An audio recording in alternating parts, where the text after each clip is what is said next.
Hey there YouTube, today I'm going to show you my Yosenju deck build. It's a Yosenju Stun, not a Yosenju Pendulum, because I prefer the Stun variant really. It hurts more decks and you kind of win more. Pendulums are just fast, and I know it's a big fast format, but Yosenjus have a lot of weaknesses, so you want to kind of get over them easily with a Stun build. Anyway, here we go. Yosenju Kama 1. Right, this guy, he bounces back a face-up card on your opponent's side of the field if you control another Yosenju monster, which is very useful. At the end phase, he'll bounce back to your hand, so he's not hit by a Raigeki, and a Dark Hole, and Snatch Steals, and Stormforth, so it stops them kind of decks. And when he's summoned, you get to normal summon a Yosenju card again, and all Yosenju Kama cards have that effect. But you can't repeat the same card twice, so you can't go Kama 1, Kama 1. It has to be a Kama 2 or a Kama 3. But they all have the same effect of getting the extra normal summon. So you get lots and lots of normals out, which is useful. Next, we have Kama 2. Kama 2 gets a direct attack, and his attack is halved, which is useful. When he's normal summoned again, you get to normal summon again, and at the end phase he's returned to your hand. So, similar to those, these are all level 4s, so the whole extra deck is all rank 4. Kama 3, when a Yosenju monster other than this card inflicts battle damage, you can add a Yosenju card from your deck to your hand, so he's the searcher really. You want to run 3 without a doubt. Also, when he's normal summoned, you can normal summon a Yosenju monster again, and at the end phase he's bounced back to your hand, so again avoids Raigekis and things like that. Next we have Yosenju Tsujik. Tsujik is like an honest. When a Yosenju monster you control is attacked or attacks, you can discard it and it gains 1,000. Another little trick you can do is when he's summoned, you can target one Yosenju monster on the field, and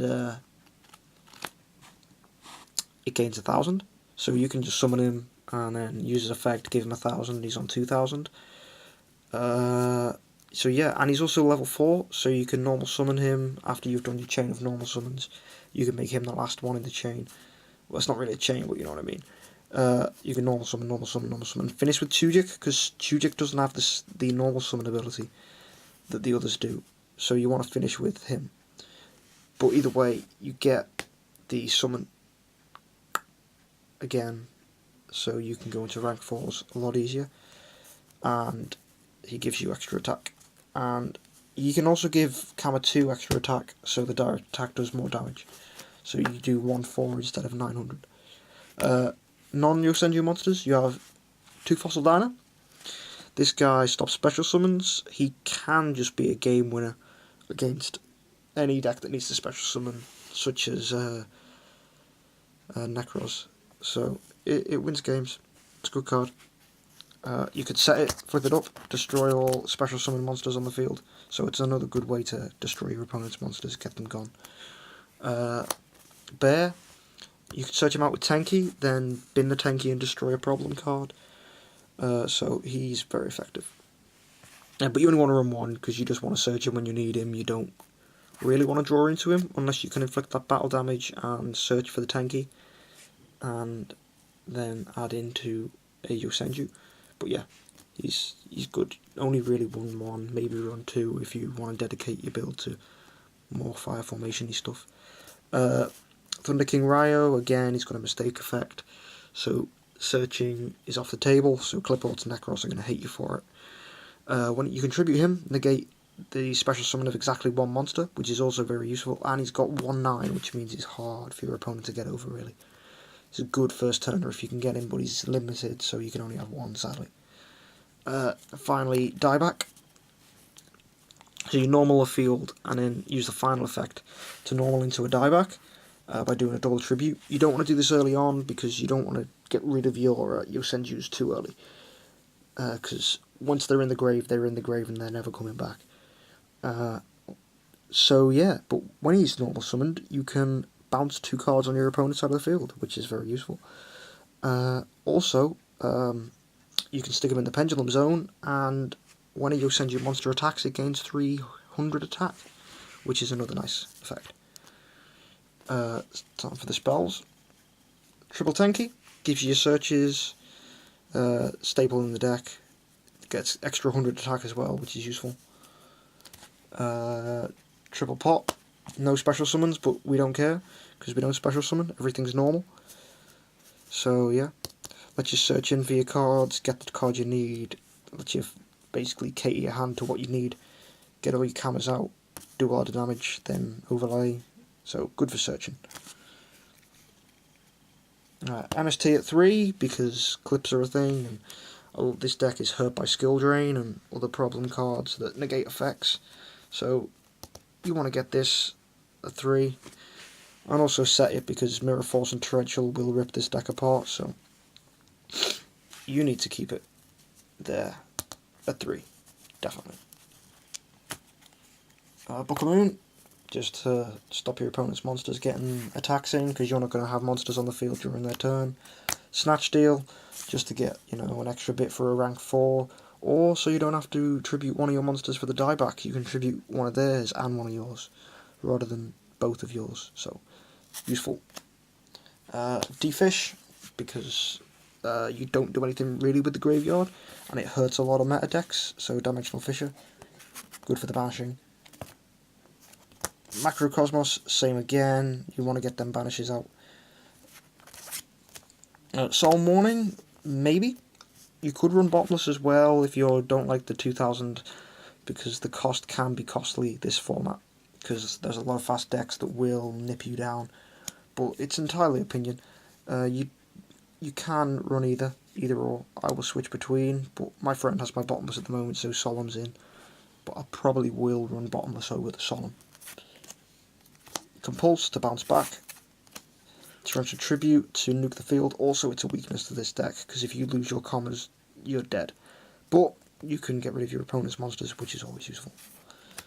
Double Mirror Force, again, it's good for a mirror match, and hurts your opponent a lot, so it's a good card for getting the extra bit of damage to your opponent by getting rid of their monsters and then going for the attack, because again you won't have monsters on your side of the field during their turn, so you need something that you can activate to get rid of them. Dimensional Prison, getting rid of one these days isn't as good as it could be, and also because you've got Macro and D-Fish, they're going to get banished anyway, so Mirror Force is a big heavy hitter against Clips and Necros. You take it out for Shadows if you need to, or other decks. Breakthrough Skill, because effects are annoying, so you want to negate them, get them gone, just stop the effect monsters. And triple Vanity's Emptiness, because special summons are annoying, and it doesn't hurt us either, because we only normal, so you'd be like, Shadow Fusion, Vanity's Emptiness. Ritual card for Necros, Vanity's Emptiness. Call the Haunted, Vanity's Emptiness. Basically, Vanity's Emptiness, slap it down, and your opponent is going to hate you for it. It's a good card, run at 3, gotta run it at 3, it won't hurt you at all, there's no reason not to run it at 3. Might as well enjoy it until it probably gets hit, because they've printed it loads now, Konami, so they're probably going to stick it on the forbidden list eventually. Well, not, yeah, it's going to be sad. Right, extra deck. 1 Tiger King, to get that 5 formation spell card search, to get the Tenki, and also to negate the effects of face-up monsters on the field, so good. And you're Beast Warrior types, so you can get it out nice and easy. Harpie's Pet Phantasmal Dragon, fun little card to use, easy 6k if you use it right, so you can direct attack and can't be targeted by attacks or card effects once it has an XYZ material. Needs 3 level 4 wins and attaches on the end phase, so it's a good card. Castel, he bounces back, shuffles in, good card, and has a little Book of Moon effect as well, which is quite fun. Kind of really a must in any rank 4 deck. Lightning Chidori again, another good card. Maybe run 2, but I'd only have 1, so yeah, it's a good card. when he's normal summoned, not normal summoned, XYZ summoned, you can target one set card your opponent controls, return that to the bottom of the deck. Once per turn, you can detach one face-up card on your opponent's side of the field, you can target it, and blook, gone, top of the deck. Great card. Ragnazero, monster whose original attack is not the attack currently, so yeah, whose attack is different, less or higher. Destroy it, draw a card. Great effect. Silent on a Rock, steal one face-up monster, and use it as an XYZ material. So yeah, it's a staple really. Great card. Abyss Dweller, stops the mermails, shadows, BA, just anything that uses graveyard effects really. Good card. Cairngorgon, now MST is a thing, it's a great card to be using. Staple in all rank 4s I'd say. Because when he's on the field, it's 2/4/5 attack, which is useful. And he also can move the target of a targeting card to another relevant target. So MST move it to another set card, or maybe even one of their own cards, because that's quite funny. Phoenix Windblast, target different card. Just anything that targets, move the target. Blackship Corn, I would swap this out for a Chidori, but I don't have a Chidori. Well, I don't have a second. So, yeah, Blackship Corn's in here. Any monster with less attack, get rid of it, inflict 1,000, useful. Steelswarm Roach, yeah, stops them level 5 or higher special summons, which is useful. Good against pendulums, other decks as well, so helps out. Maestroke, Book of Moon effect, also put it in defense if you want to stall for a bit. I would take this out for an Exciton, but I don't have an Exciton, so he's in at the moment. Kachi, I would take this out for a Dark Rebellion Dragon, but I don't have one, so Kachi's in here just to get them destruction and extra attack, because when he destroys an opponent's monster you can attack again, which is a useful effect. Heartland Draco for the direct attacks. Also, when you've got Tenki and Dimensional Fissure on board, he can't be targeted by attacks, so yeah, he's good. Diamond Direwolf, all your monsters are Beast Warrior that are Yosenju anyway, so you can get them gone, destroy an opponent's monster or spell or trap. And also, Diamond Direwolf can even use himself, so if you really need to get rid of something, you can go into a Diamond Direwolf, get the Diamond Direwolf to destroy itself and their card. So good card. And finally Gaga for the little finishes on the OTK. Maybe run 2, but I don't really have room for 2. I don't even have a second anyway, so there's no point. But yeah, Gaga is another good card you can use. Maybe run 2. So yeah, that's the deck, guys. I'll run through the side deck, but it's entirely up to you what you run in the side, really. It depends what happens at your locals and what decks you find struggling for you, so it's up to you. I stick this in. This is the Searcher. It's kind of like a Gateway of the Six. When you summon, add counters and then remove them to get a search when there's 3 of them. So yeah, it's a good card. Good for mirror matches because it's whenever any Yosenju monster is summoned.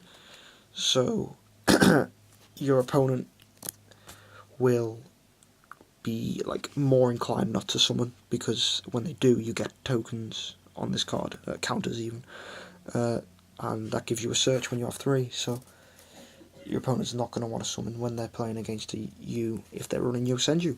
So it's good to side in for that matchup. Also, if you're taking out cards from the main that don't affect the deck and you're still after room, you can stick this in just because it'll help you search.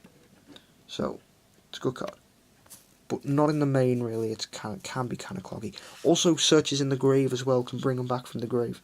So that's another little useful effect to bear in mind. Double Twister, because clips are a thing, and pendulums are a thing, and face-up cards like Skill Drain ravage to this deck, so it's good to get them gone. Double Fairy Wind, same again, face-up spells and traps get destroyed, but it's more like a heavy stormy effect.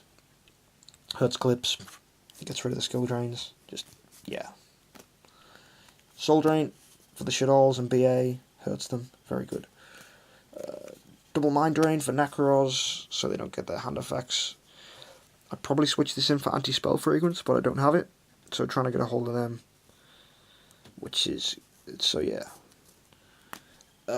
Double Shad Mirror for BA and Burning Abyss. Well, what am I saying? BA and Shadol. So stops them getting their field and grave effects for dark monsters. Light Imprisoning for the light monsters. So if it's like a Shadol Light Sworn deck, just hurts Light Swans as well. So slows down decks that are light. And the Trap's done because trap cards hurt this deck. Mirror Forces, Torrentials, anything like that ruins this deck. So you want to side in the Trapstone if they're running them cards. Just alarm bells ringing. You're like, yep, I need the Trapstone in there. And also, because all the cards that hurt you aren't counter, Trapstone's a bit of a wiretap because it affects them all. And if you do have a Vanities up, you can use the Trapstone to negate the Vanities. So yeah, it's good. So that's the deck, guys. Like, rate, subscribe, and comment. Yeah, tell us what you think. This is Team Tropic Thunder signing out.